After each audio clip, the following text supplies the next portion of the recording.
జై బాబు, జై భీమ్, జై సంవిధాన్ కార్యక్రమానికి వచ్చేసినటువంటి మన ముఖ్య అతిథులు, మన నాయకుడు ఎమ్మెల్యే రామ్మోహన్ రెడ్డి సార్ గారికి, అలాగే బ్లాక్ కాంగ్రెస్ అధ్యక్షులు జై కాంగ్రెస్, రాహుల్ గాంధీ గారి నాయకత్వం, సోనియా గాంధీ గారి నాయకత్వం, రేవంత్ రెడ్డి గారి నాయకత్వం, రామ్మోహన్ రెడ్డి గారి నాయకత్వం, జై కాంగ్రెస్. ఈ యొక్క ఓటర్ లిస్టు మీద ఓటర్ లిస్ట్ ఇన్ఛార్జ్ ప్రతి బూత్ కు ఒకరు పెట్టాలి. ఆ ఓటర్ లిస్ట్ ఆయన చేతిలో పెట్టాలి, చదువుకున్న వ్యక్తి చేతిలో పెట్టి ఆయన ఎప్పటికీ ఏం చేస్తున్నారంటే వారం 15 రోజులకు ఒకసారి ఓటర్ లిస్ట్ తిరిగేయాలి. మన ఊర్లో ఎవరికైనా పెన్లు అయిందా, పెన్లు అయితే కొత్త కోడలు మన ఇంటికి వస్తే, మన ఊరికి వస్తే ఆమె ఓటు హక్కు నమోదు చేయాలి. ఎలక్షన్ కమిషన్ సంబంధించిన అధికారి ప్రతి తహసీల్ ఆఫీస్ లో కూడా ఒక అధికారి ఉంటాడు. ఇది నిర్విరామంగా ఎలక్షన్ కమిషన్ సంబంధించిన ఓటర్ల నమోదు కార్యక్రమం, చనిపోయిన వాళ్ళ పేర్లు తొలగించే కార్యక్రమం ఎల్లప్పుడూ జరుగుతుంటది, రౌండ్ ద క్లాక్ జరుగుతుంటది.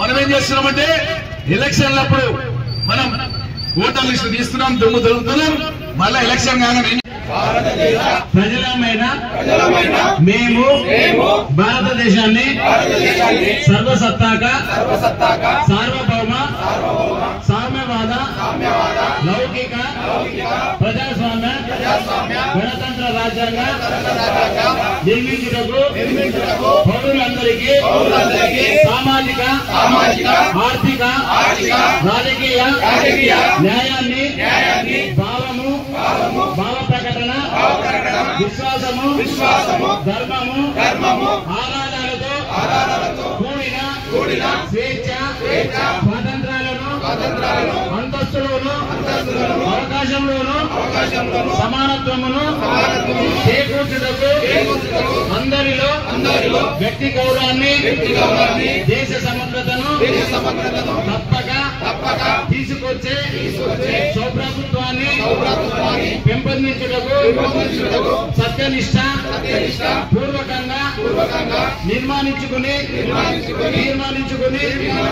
రాజ్యాంగ పరిషత్ 1949 సంవత్సరం నవంబర్ 26వ తేదీన ఆమోదించబడిన చట్టబద్ధం చేసుకొని మాకు మేము సమర్పించుకుంటున్నాము అని ప్రమాణం చేస్తున్నాం.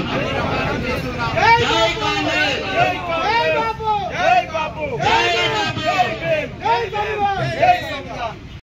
జై భీమ్, జై సంవిధాన్ అనే ఒక మహోన్నతమైనటువంటి కార్యక్రమాన్ని అఖిల భారత కాంగ్రెస్ పార్టీ అధ్యక్షులు మల్లికార్జున ఖర్గే గారు మన తెలంగాణ రాష్ట్రంలో ఒక మోడల్ గా, రోల్ మోడల్ గా, మన దేశంలోనే తెలంగాణ రాష్ట్రాన్ని రోల్ మోడల్ గా తీసుకొని రాహుల్ గాంధీ గారు కూడా అహ్మదాబాద్ లో జరిగినటువంటి మీటింగ్ లో చెప్పినాడు, తెలంగాణ రోల్ మోడల్ దేశానికి అని చెప్పినాడు.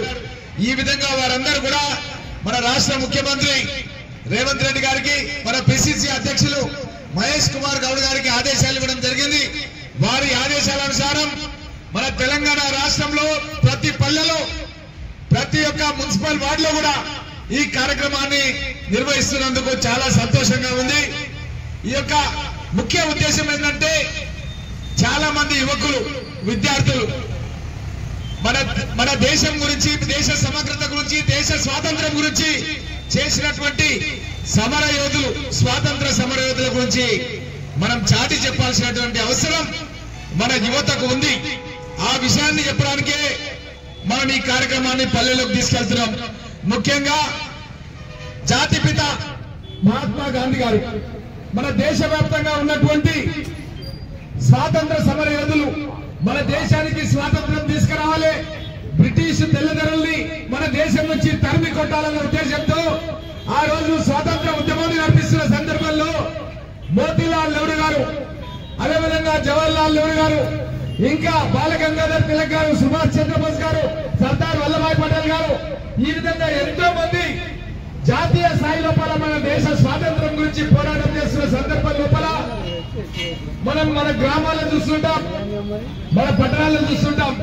ఒక కౌన్సిలర్ గెలవాలని, ఒక సర్పంచ్ గెలవాలని, ఒక ఎంపీటీసీ గెలవాలని మన సొంత డబ్బులు కూడా ఖర్చు పెట్టి మన ప్రాంతాన్ని అభివృద్ధి చేయాలి, మనకు మంచి పేరు రావాలి మన ఊర్లో మన వార్డులో అని మనమంతా కూడా పనిచేస్తుంటాం. ఆ రోజు మోతీలాల్ నెహ్రూ గారు మన దేశ స్వాతంత్ర్యం గురించి అలహాబాద్ లో ఒక సంపన్న కుటుంబంలో పుట్టి మన దేశ స్వాతంత్ర్యం గురించి వాళ్ళ యొక్క సొంత ఆస్తులను కూడా పణంగా పెట్టి బ్రిటిష్ తెల్లదొరల పైన పోరాటం చేయడం జరిగింది.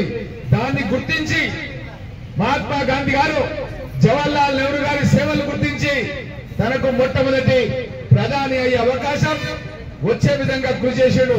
ఎందుకంటే ఉద్యమ భాగం లోపల జైలు జీవితం గడపడం జరిగింది. జవహర్లాల్ నెహ్రూ గారు జైల్లో ఉండడం జరిగింది. ఈ బీజేపీ నాయకుడు ఎవరు కూడా ఎల్కే అద్వానీ గాని వాజ్పేయి గాని ఇంకోరు గాని ఎవరు కూడా స్వాతంత్ర ఉద్యమంలో జైలు కాలు కూడా పెట్టలేదన్న విషయాన్ని కూడా మనకి ఇక్కడ ఉన్నటువంటి యువకులకు మనం చెప్పాల్సినటువంటి అవసరం ఉంది. ఆ రోజు దేశ స్వాతంత్ర్యం గురించి సొంత ఆస్తులను త్యాగం చేసి జైలు జీవితం గడిపినటువంటి కాంగ్రెస్ పార్టీ చరిత్ర గురించి మనం గ్రామాల ఉన్న యువకులకు చెప్పాల్సినటువంటి అవసరం ఉంది. అదే విధంగా మొట్టమొదటి ప్రధానిగా అయినటువంటి జవహర్లాల్ నెహ్రూ గారు నాగార్జున సాగర్ ప్రాజెక్టు మన నల్గొండ జిల్లాలో ఇప్పుడు ఉమ్మడి ఆంధ్రప్రదేశ్ రాష్ట్రంలో ఆంధ్రప్రదేశ్ కు నీళ్లు ఇస్తుంది, తెలంగాణకు నీళ్లు ఇస్తుంది. అదేవిధంగా Bhakra Nangal project, Pochampadu project, Jurala project ఇవన్నీ కూడా మన కాంగ్రెస్ గవర్నమెంట్ లోపల మనం కట్టిన ప్రాజెక్టులు. వీళ్ళు కట్టిన ఏంటంటే కాళేశ్వరం అని కూలిపోయే ప్రాజెక్టులు, పరేలు వారిన ప్రాజెక్టులు బీఆర్ఎస్ గవర్నమెంట్ కట్టింది. మనం కట్టిన ప్రాజెక్టు ఈ రోజు వరకు కూడా గట్టిగా ఉండి మన రైతాంగానికి వ్యవసాయానికి తాగడానికి నీళ్లకు మనం కట్టిన ప్రాజెక్టులే ఈ రోజు నీళ్లు ఇస్తున్నాయి. అట్లాంటి జవహర్లాల్ నెహ్రూ గారు ఏమన్నారంటే సాగునీటి ప్రాజెక్టులే ఆధునిక దేవాలయాలు అని చెప్పి ఆ రోజు ప్రాజెక్టు స్టార్ట్ అయ్యేటప్పుడు జవహర్లాల్ నెహ్రూ గారు చెప్పడం జరిగింది. అదే విధంగా ఒకసారి మనం ఆలోచన చేయాలి. బాబాసాహెబ్ అంబేద్కర్ గారికి మన రాజ్యాంగాన్ని రాయడానికి కాంగ్రెస్ పార్టీ డ్రాఫ్టింగ్ కమిటీ యొక్క బాధ్యతలు అప్పచెప్పడం జరిగింది. పార్టీ ఇచ్చిన